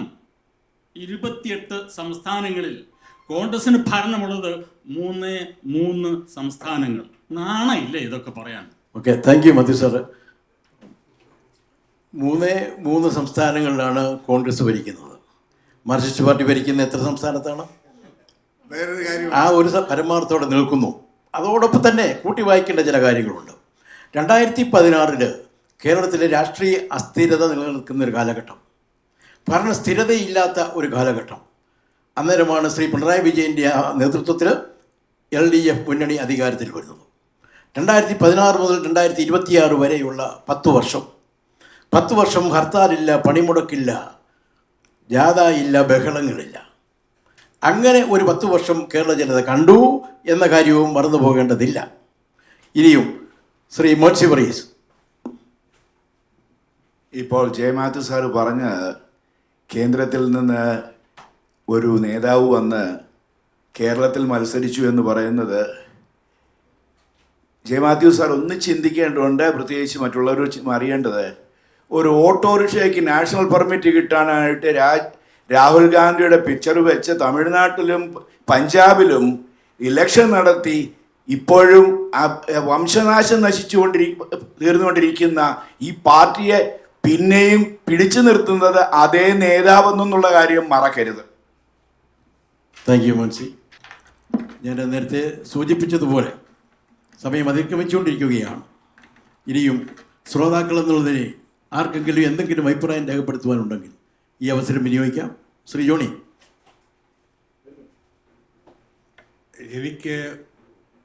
എനിക്ക് 3 പാർട്ടിയും നമ്മുടെ ആൾക്കാർ തന്നെയാണ്. അതുകൊണ്ട് എനിക്ക് പാർട്ടിയായിട്ടൊന്നും പറയാനില്ല. എങ്കിലും ഇപ്പോൾ നടക്കുന്ന, ഇവിടെ പറഞ്ഞു കമ്മ്യൂണിസ്റ്റ് ശ്രീ പിണറായി വിജയൻ നേരെ കമ്മ്യൂണിസ്റ്റ് പാർട്ടിക്ക് വേണ്ടി പ്രവർത്തിക്കുന്നു. കോൺഗ്രസ്സിലെ ശ്രീ രാഹുൽ മാങ്കൂട്ടത്തിനെ ഒരു പെണ്ണ് കേസെന്ന് പറഞ്ഞാൽ അതൊരു വ്യാജമായ പെണ്ണ് കേസ് അതുണ്ടാക്കി കൊണ്ടുവന്നിട്ട് അതിൻ്റെ പുറത്ത് അതിനെ പുറത്താക്കുകയും ഇന്നും ഭരണത്തിലിരിക്കുന്ന 3 മന്ത്രിമാർ കമ്മ്യൂണിസ്റ്റിൽ പെണ്ണ് വിഷയത്തിൽ കൊണ്ടുവരും. Thank you Johny. രാഹുൽ മാങ്കൂട്ടത്തിൻ്റെ തിരോധാനവും ഏതായാലും അദ്ദേഹം ഒരു തെരഞ്ഞെടുപ്പിൽ മത്സരിക്കുന്നില്ല. ആ തെറ്റിനെ അംഗീകരിച്ചുകൊണ്ട് അദ്ദേഹം മാറി നിൽക്കുകയാണ്. കോൺഗ്രസ് പാർട്ടി അദ്ദേഹത്തിൻ്റെ പേരിലുള്ള ശിക്ഷാ നടപടികൾ അദ്ദേഹം സ്വയം അംഗീകരിച്ചുകൊണ്ട് മാറി നിൽക്കുകയുമാണ്. അപ്പോൾ അദ്ദേഹത്തിൻ്റെ വിഷയം വീണ്ടും ഈ തെരഞ്ഞെടുപ്പിൽ ഒരു പ്രത്യേകതയുണ്ട് എന്ന് ഞാൻ കരുതുന്നില്ല.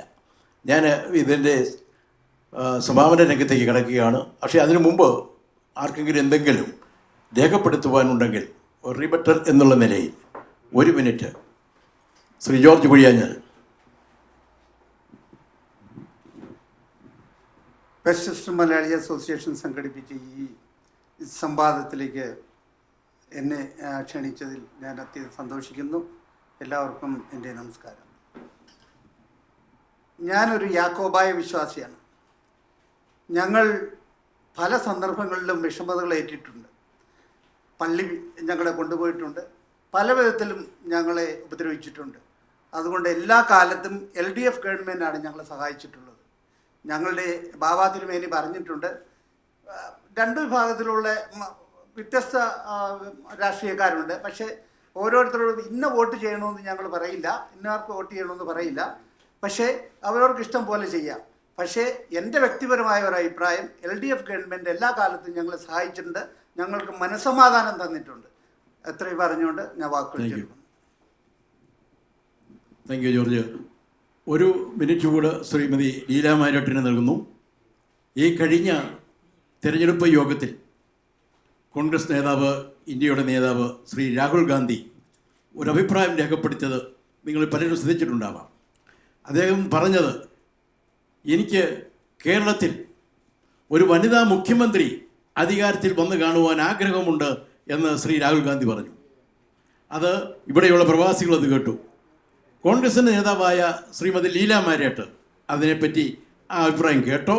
അതിനെപ്പറ്റിയുള്ള അഭിപ്രായം, കേരളത്തിൽ അടുത്തൊരു മുഖ്യമന്ത്രി ഒരു സ്ത്രീ മുഖ്യമന്ത്രി ആകണം, വനിതാ മുഖ്യമന്ത്രി ആകണമെന്നുള്ള ആഗ്രഹം അദ്ദേഹം പ്രകടിപ്പിച്ചു. അതിനെപ്പറ്റി എല്ലാവരും കേട്ട ഒരു പ്രസ്താവനയാണ് രാഹുൽ ഗാന്ധിയുടെ ഈ പര്യടനത്തിന് ഒരു വനിതാ മുഖ്യമന്ത്രി. പക്ഷേ നമ്മുടെ കേരളത്തിൽ UDFനെയും കോൺഗ്രസിനെയും സംബന്ധിച്ചിടത്തോളം വനിതകളെ അത്രയധികം അങ്ങോട്ട് പ്രോത്സാഹിപ്പിച്ചിട്ടില്ല, അവരെ അത്രയും സീറ്റുകളൊന്നും കൊണ്ടുവന്നിട്ടില്ല, അവരെ അത്രയും മുഖ്യമന്ത്രി ആകാനും മാത്രമുള്ള ആൾക്കാരൊന്നും അത്ര സന്നദ്ധമായിട്ട് വന്നിട്ടില്ല.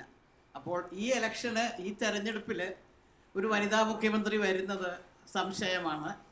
അത്രയും ഒരു വനിതകളെ അത്രയും പ്രോത്സാഹിപ്പിച്ച് മുന്നോട്ട് കൊണ്ടുവന്നിട്ടില്ല മുഖ്യമന്ത്രിയാകാനും മാത്രം. ഇനിയും ഭാവിയിൽ ഒരു വനിതാ മുഖ്യമന്ത്രി വരാൻ സാധ്യതയുണ്ട്. അത് വരണം, വനിതകളെ കൂടുതൽ പ്രോത്സാഹിപ്പിക്കണം. UDFിലാണെങ്കിലും കോൺഗ്രസിലാണെങ്കിലും കൂടുതൽ. Thank you. രാഹുൽ ഗാന്ധി പറഞ്ഞത് ദീർഘവീക്ഷണമാണ്. ഇനിയും വരുന്ന കാലങ്ങളിൽ എപ്പോഴെങ്കിലും ഒരു വനിതാ മുഖ്യമന്ത്രി ഉണ്ടാകണം എന്ന ഒരാഗ്രഹമാണ് അദ്ദേഹം പറഞ്ഞത്. ഇല്ലാതെ ഈ വരുന്ന ഇലക്ഷനിൽ മുഖ്യമന്ത്രിയാകണമെന്നല്ല. ദീർഘവീക്ഷണമുള്ള ഒരു മനുഷ്യനായതുകൊണ്ട് അദ്ദേഹം അങ്ങനെ പറഞ്ഞത്. Thank you Mercy. ഈ സംവാദത്തിൻ്റെ അന്ത്യഘട്ടത്തിലേക്ക് കടക്കുകയാണ്. ശ്രീ ജോർജ് കുട്ടി ഒരഭിപ്രായം രേഖപ്പെടുത്തണമെന്ന് പറഞ്ഞു. ഞാൻ തിരുവല്ല നിയോജക മണ്ഡലത്തിലാണ്. അവിടെ ടൈറ്റ് മത്സരം നടക്കുന്നത് മാത്യു ടി തോമസും വർഗീസ് മാവനുമാണ്. പക്ഷേ LDFനെ എല്ലാവരും കുറ്റപ്പെടുത്തുന്നതും ഞാൻ കേട്ടുകൊണ്ടിരിക്കുകയാണ്. പക്ഷേ LDFൻ്റെ തിരുവല്ലയിലെ ഭരണത്തിൽ മാത്യു ടി തോമസ് തിരുവല്ലയുടെ പുരോഗമനത്തിന് വേണ്ടി പല കാര്യങ്ങൾ ചെയ്തിട്ടുണ്ട്. ട്രാൻസ്പോർട്ട് ബസ് സ്റ്റാൻഡ്, അതുപോലുള്ള ബൈപ്പാസ്. മാത്യു ടി തോമസ് 4 പ്രാവശ്യം അവിടെ ജയിച്ച ആളാണ്. അതുകൊണ്ട് LDFനെ കുറ്റപ്പെടുത്തുന്നതിൽ ഞാൻ അതിനകത്ത് അനുകൂലിക്കുന്നില്ല. അതാണ് എനിക്ക് പറയാനുള്ളത്. Thank you. ഞാൻ നേരത്തെ സൂചിപ്പിച്ചിട്ടുള്ളതുപോലെ ഈ മീറ്റിംഗ് പര്യവസാനിപ്പിക്കേണ്ടിയിരിക്കുന്നു. ഇന്ന് വളരെയേറെ ദൂരത്തിരിക്കുന്ന നമ്മളും കേരളത്തിലെ ഈ അനുരണനങ്ങൾ ഇത്രയേറെ അടുത്തു നിന്ന് വായിച്ചറിയുകയും മനസ്സിലാക്കുകയും ചെയ്ത് ഇതിനോടെല്ലാം അനുകൂലമായോ പ്രതികൂലമായോ അഭിപ്രായങ്ങൾ രേഖപ്പെടുത്തുകയും ചെയ്തത് നമ്മുടെ രാഷ്ട്രീയ പ്രബുദ്ധതയാണ് കാണിക്കുന്നത്. ഏത് കക്ഷി രാഷ്ട്രീയത്തിൽപ്പെട്ടവരായാലും ശരി, ഒരു സാമൂഹ്യ പ്രവർത്തകൻ എന്ന നിലയിൽ സ്വന്തം നാടിനോട് കാണിക്കുന്ന ഈ പ്രത്യേകത എപ്പോഴും അംഗീകരിക്കപ്പെടേണ്ട കാര്യം തന്നെയാണ്. ഇനിയുമുള്ളത് ഓരോ ഘടകകക്ഷി നേതാക്കന്മാർക്കും ഒരു മുന്നണിയിലെ ഒരാൾ എന്നുള്ള നിലയിൽ ഒന്ന് സമപ്പ് ചെയ്യാം. എല്ലാം കൂടെ ക്രോഡീകരിച്ച് 2 മിനിറ്റ് സംസാരിക്കാൻ LDFിൽ നിന്നും ശ്രീ ടെറൻസൺ തോമസ്. ഇവിടെ 1-2 അഭിപ്രായങ്ങൾ ഇവിടെ കോൺഗ്രസിൻ്റെ പ്രതിനിധീകരിച്ച പ്രതികൾ പറഞ്ഞു. പിണറായി വിജയൻ അഴിമതിക്കാരനാണ്, കേരളത്തിൽ ഒരു മന്ത്രിമാർക്കും അഴിമതി കാണിക്കാൻ കഴിയുന്നില്ല. അത് സംബന്ധിച്ചിട്ട് വളരെ സന്തോഷം. കാരണം ബഹുമാനനായ പിണറായി വിജയനെ വേട്ടയാടാൻ തുടങ്ങിയിട്ട് കഴിഞ്ഞ 26 വർഷത്തിൽ കൂടുതലായി. 15 ഏകദേശം 12 വർഷക്കാലം പാർട്ടി സെക്രട്ടറി ആയിട്ടിരിക്കുമ്പോഴും അദ്ദേഹം മുഖ്യമന്ത്രി കസേരയിൽ പോകുന്നു. അദ്ദേഹം ഏതെങ്കിലും ഒരു ചെറിയ കേസ് തെളിയിക്കാൻ കഴിയാത്ത, പ്രതിപക്ഷത്തിരുന്നൊരു പണിയും ചെയ്യാതെ നുണകൾ മാത്രം പ്രചരിപ്പിക്കുന്ന അവരുടെ അനുകരിക്കുന്നവരായിരിക്കുമല്ലോ ഇവിടെ ഇരിക്കുന്ന കോൺഗ്രസ്സുകാർ. അപ്പോൾ ഒരു കാര്യത്തിൽ ഞങ്ങൾ അംഗീകരിക്കുന്നു, ഒരു മന്ത്രിമാർക്കും അഴിമതി കാണിക്കാൻ പറ്റിയില്ല, എല്ലാം AKG സെൻറ്റർ വഴി ഒരു നിയന്ത്രണം ഉണ്ട് എന്ന് പറഞ്ഞതിൽ വളരെ അഭിമാനമുണ്ട്. കാരണം മുഖ്യമന്ത്രിയുടെ ശ്രദ്ധ എല്ലാ വകുപ്പുകളിലുമുണ്ട്, ആർക്കും കൈയിട്ട് വരാൻ കഴിഞ്ഞില്ല. അതിന് എല്ലാം കൂടെ മുഖ്യമന്ത്രിയുടെ തലയിലേക്ക് കയറി അദ്ദേഹത്തെ അഴിമതിക്കാരനാക്കുക എന്ന് പറയുന്നതിനോട് യാതൊരു വിധമായ വില പോകാത്ത ഒരു വിലപേശ അഭിപ്രായമാണത്. അതിനെ ആ രീതിയിലേ LDF കാണുന്നുള്ളൂ. ഇടതുപക്ഷ ജനാധിപത്യ മുന്നണി ഈ തെരഞ്ഞെടുപ്പിൽ 140 നിയോജക മണ്ഡലങ്ങളിൽ വളരെ അഭിമാനത്തോടു കൂടി സ്ഥാനാർത്ഥികളെ നിർത്തിയിട്ടുണ്ട്. 140 നിയോജക മണ്ഡലങ്ങളിൽ 140 പേരും വിജയിക്കുക എന്ന് പറയുമ്പോൾ അത് ശരിയായ ഒരു പ്രസ്താവനയല്ല. എന്നിരുന്നാലും ജയിക്കുന്ന മണ്ഡലങ്ങളിൽ വ്യക്തമായ ഭൂരിപക്ഷത്തോടു കൂടിയും 140 നിയോജക മണ്ഡലങ്ങളിൽ വ്യക്തമായ വോട്ട് മുന്നേറ്റം നടത്തുവാനും ഈ മുന്നണി കഴിയും. കാരണം മറ്റൊന്നുമല്ല, കഴിഞ്ഞ 5-10 വർഷക്കാലം കൊണ്ട് ആരോഗ്യ മേഖല എടുത്തു കഴിഞ്ഞാൽ നാം ശ്രദ്ധിക്കുക, മെഡിക്കൽ കോളേജുകളുടെ എല്ലാ നവീകരണം, എല്ലാ താലൂക്ക് ആശുപത്രികളിലും ഡയാലിസിസ് പ്രോഗ്രാമുകൾ, 10ഓളം മെഡിക്കൽ കോളേജുകളുടെ നവീകരണം, അങ്ങനെ നിരവധി മെഡിക്കൽ രംഗത്ത് ഉണ്ടായിട്ടുള്ള പുരോഗതി. അതുപോലെ തന്നെ ട്രാൻസ്പോർട്ടേഷൻ എടുത്താൽ 20 പുതിയ ബസ് ഡിപ്പോകളാണ് ഉണ്ടാക്കിയിരിക്കുന്നത്. 220 അതിലധികം പുതിയ ബസ്സുകൾ വാങ്ങിയിട്ടുണ്ട്.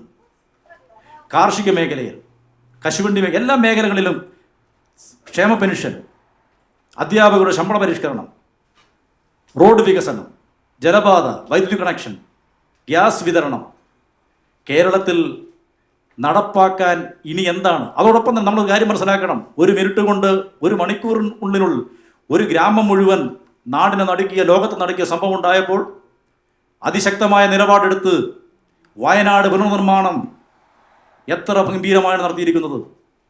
ഒരാളപ്പോൾ എല്ലാവരെയും നെഞ്ചോട് ചേർത്ത്. നമുക്കറിയാം പ്രധാനമന്ത്രി എന്ത് യോഗ്യതയാണ് BJPക്ക് കേരളത്തിൽ വോട്ട് അഭ്യർത്ഥിക്കുവാനുള്ളത്.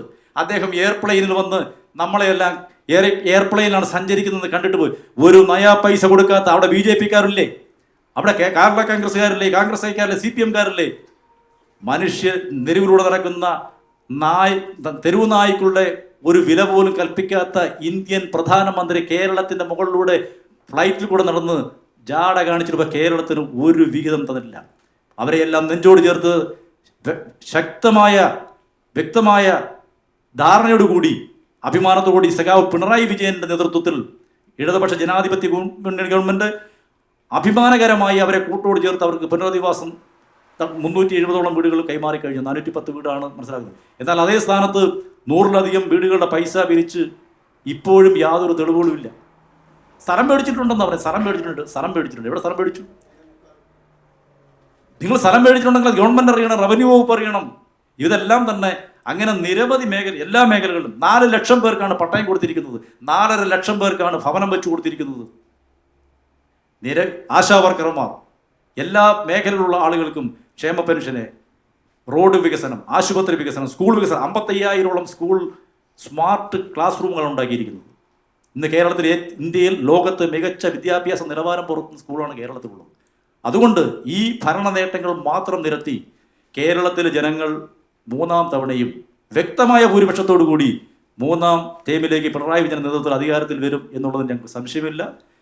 എല്ലാവരുടെയും ഈ കേരളത്തിൽ ശ്രമിക്കുന്ന മുഴുവൻ ജനാധിപത്യ വിശ്വാസികളും കേരളം നിലനിൽക്കുന്നതിനും അഴിമതിരഹിത ഭരണം നടത്തുന്നതിനും കേരള ജനതയുടെ സുരക്ഷതയ്ക്കും എല്ലാത്തിനും വേണ്ടി ഇടതുപക്ഷ ജനാധിപത്യ മുന്നണിയെ വിജയിപ്പിക്കണം എന്ന് മാത്രം അഭ്യർത്ഥിച്ചുകൊണ്ട് നിർത്തുന്നു. നന്ദി. Thank you Terenson. അടുത്തതായിട്ട് UDFനെ പ്രതിനിധീകരിച്ചുകൊണ്ട് ശ്രീ ആരാ പറയുന്നത്, ജോയിട്ടനോ ലീല മാരിയട്ടോ, നിങ്ങൾ ചെയ്യേണ്ടത് ഈ തെരഞ്ഞെടുപ്പിൽ 2 മിനിറ്റ് കൊണ്ട് സംക്ഷിപ്തമായി വിശദീകരിക്കണം. മുഴുവൻ പരിപാടികൾ നമുക്ക് പറയാൻ പറ്റില്ല. നിങ്ങൾ എന്തുകൊണ്ട് വിജയിക്കണം എന്ന് മാത്രം പറഞ്ഞാൽ മതി. എൻ്റെ സുഹൃത്ത് പറഞ്ഞതുപോലെ സുഹൃത്ത് ഇങ്ങനെ ഒത്തിരി പാരായണം ചെയ്തു. ഇതെല്ലാം നടപ്പിൽ വന്ന കാര്യമാണോ എന്ന് അവർക്കും അറിയാൻ പാടില്ല, ആർക്കും അറിയാൻ പാടില്ല. പക്ഷെ ഒരു കാര്യമുണ്ട്, കഴിഞ്ഞ 10 വർഷം കൊണ്ട് അദ്ദേഹം 26 രാജ്യങ്ങൾ ബഹുമാനപ്പെട്ട നമ്മുടെ മുഖ്യമന്ത്രി സന്ദർശിച്ചു.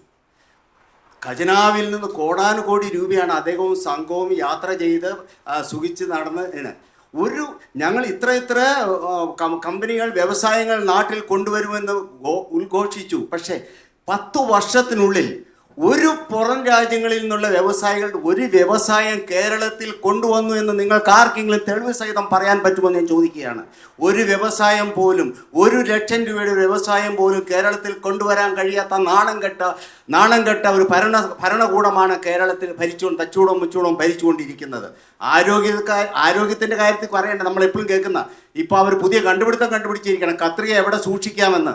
അതായത് മനുഷ്യ ശരീരത്തിൽ കത്രിക സൂക്ഷിച്ചാൽ കേടുപാടുകളൊന്നും സംഭവിക്കുകയില്ല, നമുക്ക് റെഫ്രിജറേറ്റർ ഒന്നും വേണ്ട എന്നാണ് നമ്മുടെ വീണ ജോർജ് മന്ത്രി കണ്ടുപിടിച്ചത്. അപ്പം അതുപോലെ ഓപ്പറേഷൻ ചെന്ന് കഴിഞ്ഞാൽ ഇടത് കൈക്ക് പകരം വലത് കൈ കണ്ടിച്ച് കളയും. നമ്മൾ കണ്ടതാണ്.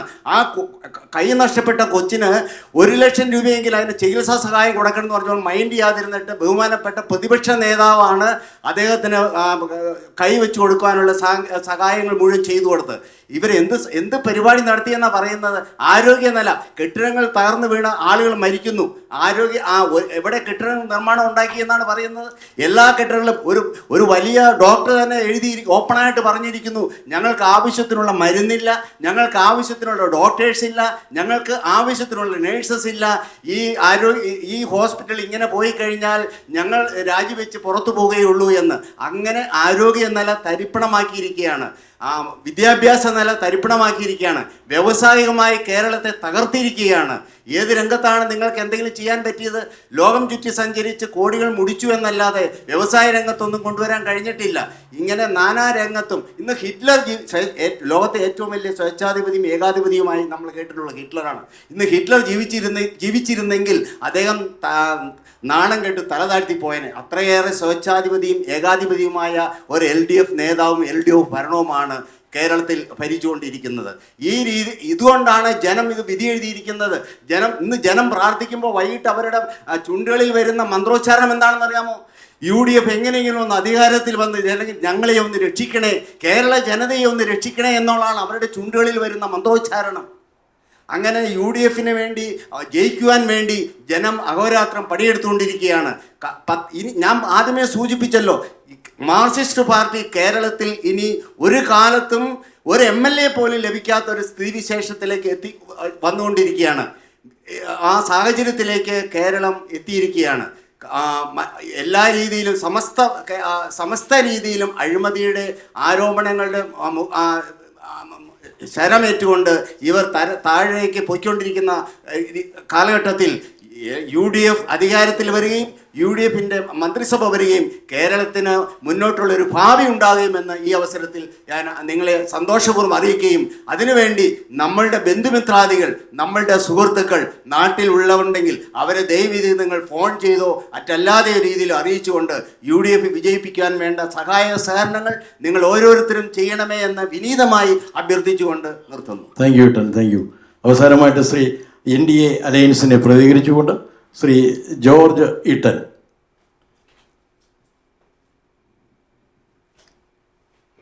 Thank you.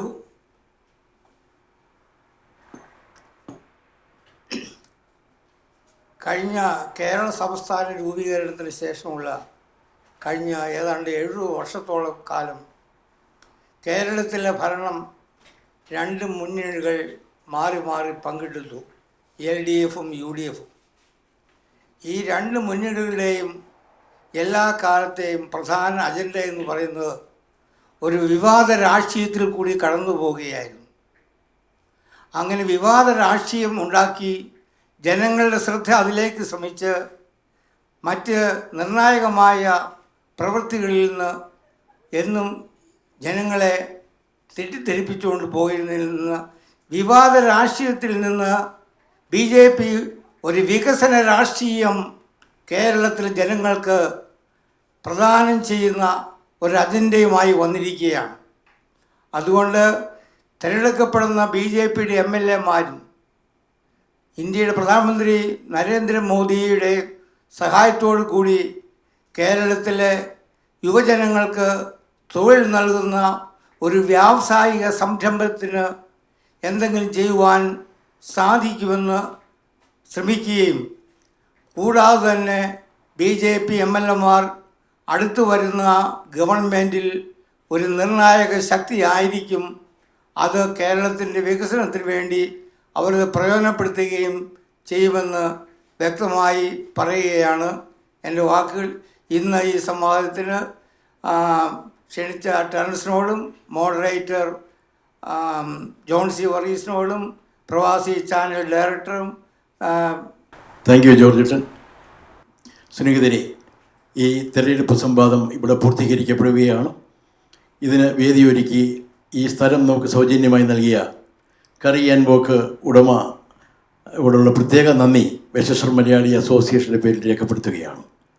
അതുപോലെ തന്നെ വെസ്റ്റേൺ മലയാളി അസോസിയേഷൻ്റെ president Shri Toop, secretary Shri Terrenson Thomas, treasurer Shri AB Varghese, vice president MB Kurian, joint secretary Chacko P George എന്നിവരോടുള്ള പ്രത്യേക സ്നേഹവും ആദരവും ഈ അവസരം രേഖപ്പെടുത്തുന്നു. ഈ തെരഞ്ഞെടുപ്പ് സംവാദം സാധ്യമാക്കി തന്നത് സുനിൽ ട്രൈസ്റ്റാർ, പ്രവാസി ചാനലിൻ്റെ മാനേജിംഗ് ഡയറക്ടറാണ്. ശ്രീ സുനിൽ ട്രൈസ്റ്റാറിനുള്ള സ്നേഹാദരവുകൾ ഈ അവസരം രേഖപ്പെടുത്തുന്നു. അതുപോലെ തന്നെ വീഡിയോഗ്രാഫറെ പ്രധാനമായി നമ്മുടെ സുഹൃത്തുമായ ശ്രീ ബിനു, അദ്ദേഹം ഇത്രയും സമയം നമ്മളോടൊപ്പം ചെലപ്പെട്ടത് പ്രത്യേകമായി നന്ദി രേഖപ്പെടുത്തുന്നു. അതുപോലെ തന്നെ ശ്രീ ജോർജ് ജോസഫ് ഈ മലയാളി ചീഫ് എഡിറ്ററാണ്. അദ്ദേഹത്തിൻ്റെ സഹകരണം ഈ അവസരത്തിൽ സ്മരണീയമാണ്. നന്ദി രേഖപ്പെടുത്തുന്നു. പ്രത്യേകിച്ച് എനിക്ക് എടുത്തു പറയുവാനുള്ളത്, ഈ വിവിധ മുന്നണികളെ പ്രതികരിക്കുക എങ്കിലും ഈ സൗഹാർദ്ദപരമായ രീതിയിൽ ഈ തെരഞ്ഞെടുപ്പ് സംവിധാനം പൂർത്തീകരിക്കുവാൻ കഴിഞ്ഞത് നമ്മുടെ പ്രിയപ്പെട്ട സുഹൃത്തുക്കളാണ്. അവർ ദൂരത്തു നിന്നും ചാരത്തു നിന്നും എത്തിയവരുണ്ട്. അവരോടുള്ളതല്ല എല്ലാ നിസ്യവുമായ സ്നേഹ ആദരവുകൾ ഞാൻ ഈ അവസരത്തിൽ പ്രകടിപ്പിക്കുകയാണ്. ശ്രീ ഫൊക്കാനയുടെ ജനറൽ സെക്രട്ടറി ശ്രീകുമാർ ഉണ്ണിത്താനുണ്ട്. ഫോമയുടെ മുൻ പ്രസിഡന്റ് ശ്രീ ഡോക്ടർ ജേക്കബ് തോമസ് ഉണ്ട്. അതുപോലെ തന്നെ ശ്രീ ജെ മാത്യു സാറ്, ജോയി ഈട്ടൻ, അങ്ങനെ തുടങ്ങിയ ആൻഡോ കണ്ണാടൻ തുടങ്ങിയ ആൾക്കാരെല്ലാം ഈ മീറ്റിങ്ങുകൾ, IOCയുടെ പ്രസിഡന്റ് ശ്രീമതി ലീല മാരേട്ട്, സ്വപ്നങ്ങൾ കണ്ട് തുടങ്ങാനില്ല. കാരണം ഒരു മുഖ്യമന്ത്രി, വനിതാ മുഖ്യമന്ത്രിക്ക് ഒരു സാധ്യത കേരളത്തിലുണ്ട്. അതുകൊണ്ട് തന്നെയാണ് ആ ചോദ്യം അങ്ങോട്ട് ചോദിച്ചത്. എവിടെയെങ്കിലും ഇത് നടക്കട്ടെ എന്ന് പ്രാർത്ഥിക്കുന്നു. എങ്കിലും അവസാനമായി ഈ മീറ്റിങ്ങിൽ പങ്കെടുത്ത, ഈ സംവിധാനത്തിൽ പങ്കെടുത്ത എല്ലാവരോടുള്ള സ്നേഹം, നന്ദി ഹൃദയത്തിൻ്റെ ഭാഷയിൽ രേഖപ്പെടുത്തുന്നു. നന്ദി, നമസ്കാരം.